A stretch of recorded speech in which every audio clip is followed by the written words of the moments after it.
na kami.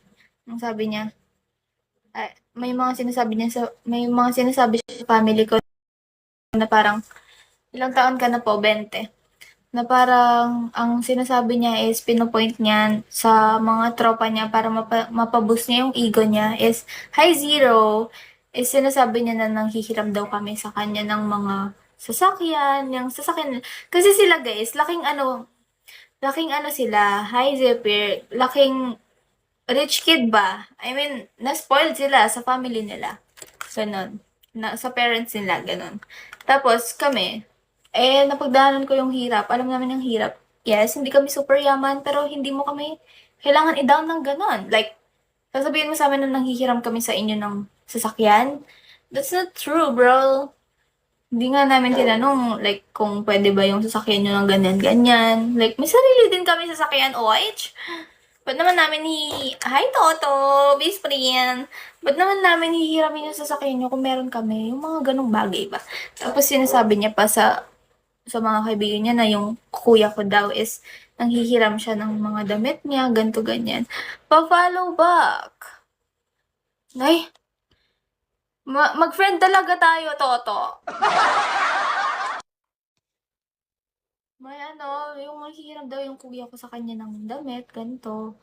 Yung inaano ko lang is, magka-size ba kayo ng kuya ko? May bayad, 100 ang follow back. Hi, BBZL. Yun lang, yun yung ayaw ko sa kanya. Parang immature pa siya mag-isip kasi, ilan na ba siya? 19, nung kami, hi Mario. Tapos, mag-20 na ata niyan siya. Oo, mag-20 na siya niyan. Sa March. Toto, mag-friend na tayo. Anong follow back sinasabi mo, Toto?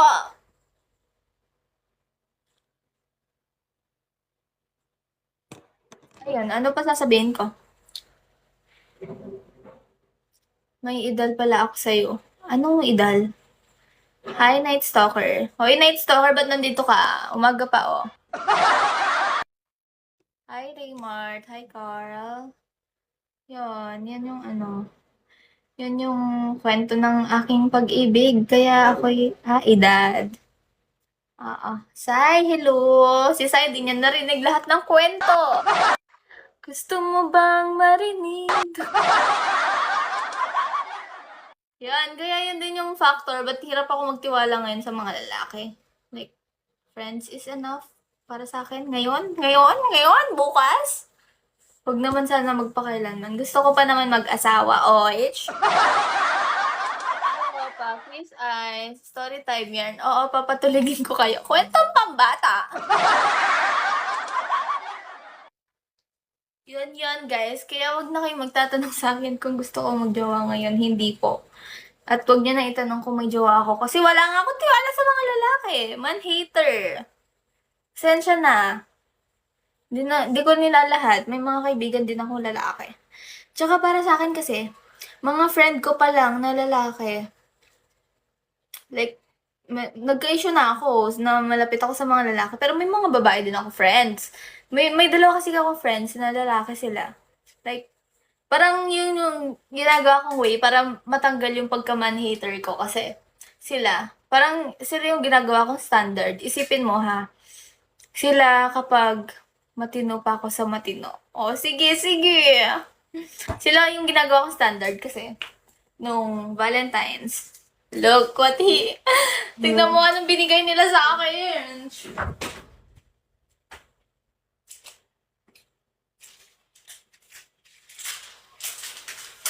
Like, I got this thing. Ate Madjo! Ito yung natanggap ko sa mga friends ko na lalaki. Parang sila ang standard ko. Ganon. Ito yung mga binigay nila sa akin. Paano ba to? Basta may ilaw yan, guys. Hi, tropa! Binigay nila sa akin to, so bakit ako magsasettle for less, di ba? Kung kaya naman ng mga tropa ko. Yun lang! Tapos na ang story time sa pag-ibig. Baliw. Ayun, ano pa? Ano pang gusto yung tanong? Ano pa ba standard ko sa lalaki? Marami. Binilid ko yung simula nung naano ako sa heartbroken. Simula nung nangyari sa akin. Parang binild ko yung standard ko na so high, so high. Hanggang sa ako din, di ko na siya maabot. Ganorch. Mika, DL, hello? Diyan pa ba kayo? Or standard dyan po kamukha ni Boss Atan. Putang ina mo, Mika! Guys, ako, parang ngayon, di na ako Well, sinasabi mo, mahal mo na si Boss Atan. hindi na. Boss Eol, parang hindi na ako ngayon mapili sa mukha. Dati kasi tinitignan ko talaga yung mukha. Nung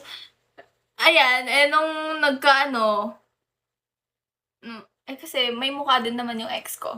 Mapili talaga ako sa mukha dati. Kiara Light. Kung ito, tumatagos lang sa screen nyo! Visit. Kayo talaga. Xiaomi. Hindi na ako gusto ko pa rin naman yung may mukha yung magiging jowa ako. Kasi, girl, may face card ako. Charot.